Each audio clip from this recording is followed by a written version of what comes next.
So yun, what's up sa inyong lahat? Grabe, tagal kong walang video. Tuloy-tuloy kasi yung mga pag-ulan, no? Halos 3 weeks din. 3 weeks? Last upload ko 3 weeks ago eh. Grabe kasi tuloy-tuloy yung ulan. Walang pahinga. Tapos sunod-sunod pa yung mga bagyo. So I hope okay kayong lahat. Ito na, may araw na. At sana natuyo na yung mga sinampay nyo.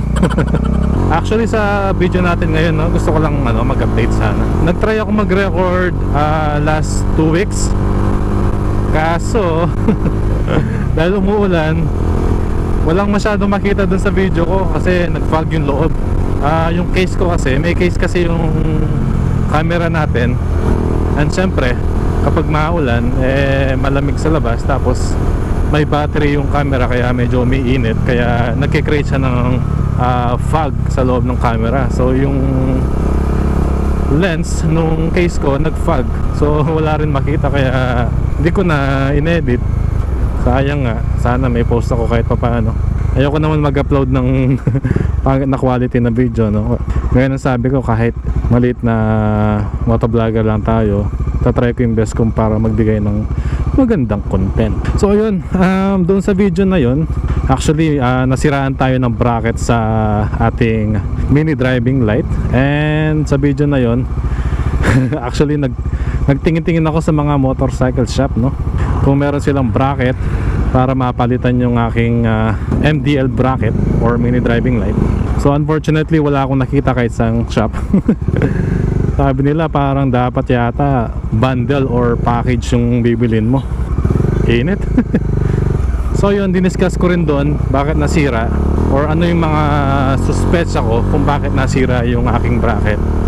Kasi nandun yung tag-ulan tapos tag-init. So suspect ako na nag-cause ng parang lumutong yung material ng aking bracket kaya nabali. Idagdag mo pa yung vibration ni Dominar. Alam naman natin na single cylinder lamang si Dominar, kaya yung vibration niya is wagas. So pag pinagsama-sama mo yun, mababali talaga yung bracket mo. Tapos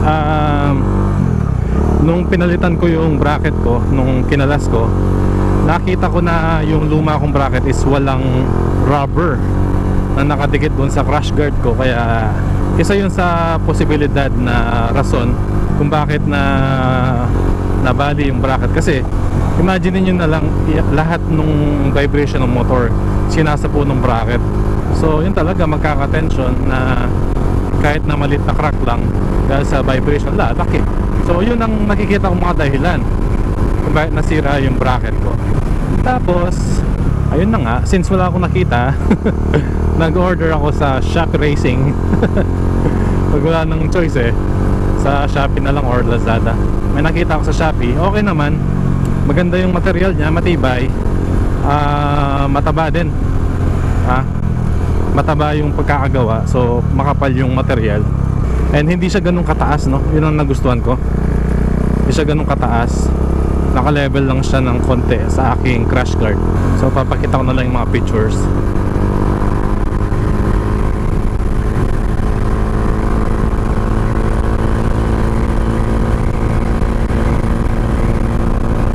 So yun lang naman yung mga update, no? Wala naman bago, gaya ng sabi ko, puro tag-ulan kaya hindi makapagbiyahe. Nagstay lang tayo sa bahay, no? Meron ako nakitang kadoming sa harap. I believe ayun, no? Ka-office ko to sabay lang kaming umalis iba siya ng dinaanan, kaya natin abulin. Ayun din, actually may chismis din ako sa inyo. Hindi naman chismis, yung lang lately kasi may nabalita na hindi ko alam kung nakita nyo.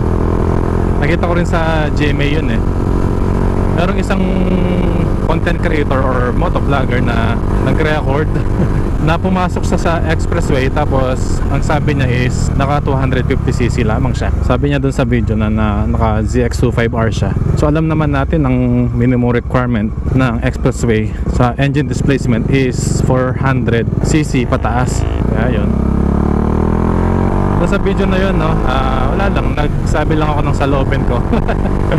Sabi ko lang doon na medyo negative sa akin yung ganon kasi marami nakakapanood sa'yo eh. Kahit sabihin mo ng konti lang followers mo, meron pa rin nanonood. Ang pangit na mangyari lang doon is gayahin ka. Makaisipin ng mga viewer mo na tama lang na magpasok ka ng 250cc na motor sa expressway. May safety reason din kasi kung bakit 400cc ang minimum sa expressway. Siguro sa bigat na rin kasi gaya ng sabi ko doon na sa expressway kasi sobrang lakas ng hangin. So imagine mo kung magaan yung motor mo, no? Pero kudos pa rin kay kuya kasi di naman siya nagtago and di naman niya sinabi na hindi siya yun, no? Alam niya, hindi niya iniwasan yung batas. And then sabi niya rin sa interview na for the content lamang daw yung sinabi niyang 250cc yung motor niya. 400cc daw talaga yung gamit niya. Ito nga yung cut-work ko. Naka UG1 siya. Ewan ko ba kasi bakit ganyan yung batas ng expressway natin dito sa Pilipinas. Kasi may mga 400cc na sobrang gaan naman. Mabigat pa yung mga ibang 250cc. Gaya ng ZX25R, no? Inline 4 naman yun. Bakit mas mabigat pa yun sa ibang 400cc? Mag-expressway tayo.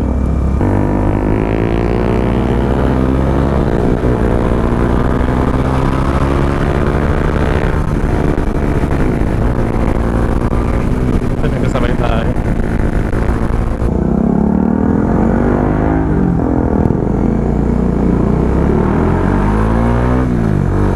Okay, exit X tayo. Balikan ko kayo dun sa exit. Okay, exit na.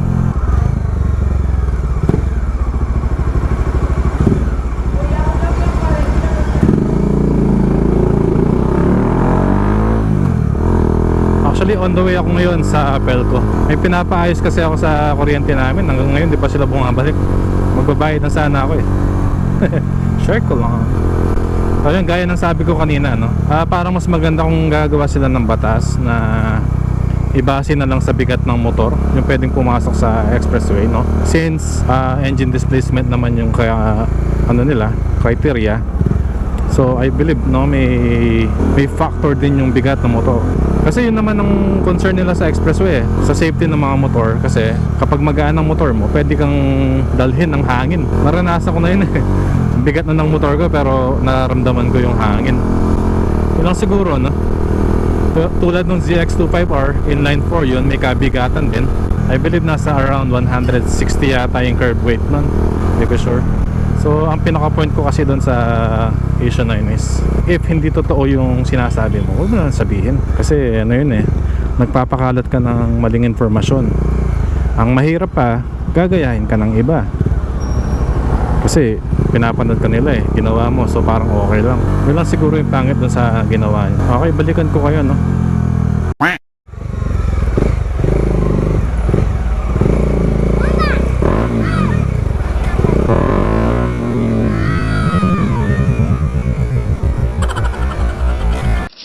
Barbie! Sabi ko na!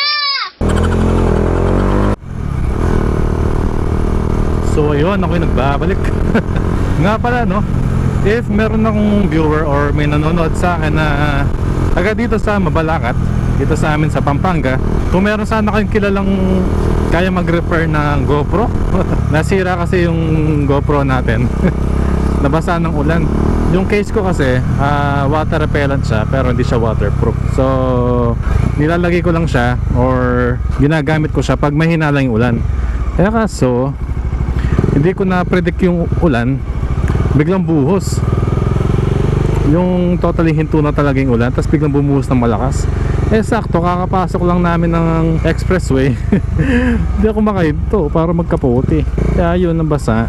Gumagana pa naman, eh nasira lang yung mode button niya.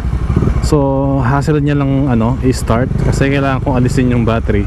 Saka kailangan ko isaksak para lang mag-on yung camera. Medyo hassle lang. Yung mode button kasi na yun from the root word itself, mode.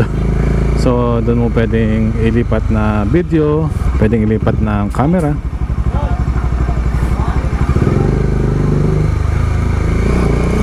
Shortcut tayo dito.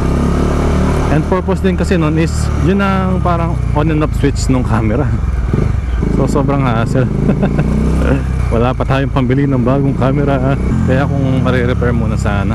Pinag-iisipan ko kasi mag-iipon ako. Hindi ko alam kung mag-upgrade ako ng action camera na mountable sa helmet or 360 camera. Pero parang mas maganda kasi yung 360 camera eh. Yung kita lahat, no? 360 nga eh. Gusto ko pa rin kasi talaga yung yung makalumang pagmo-motovlogging, which is action camera sa helmet tsaka sa motor kung may extra. Pero may mga motovlogger na kasi ngayon na parang mas maganda yung 360 camera. Pero malay nyo naman, alam mo may makapanood nito, sponsoran tayo. Charot.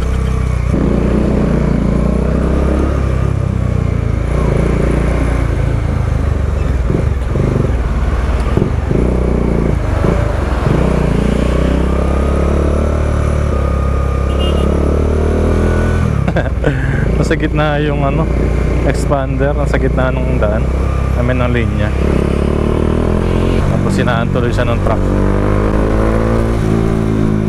So yun lang, no, sa video na to gusto ko lang mag-update na baka lang naman baka may mga naghihintay lang, no, ng upload natin.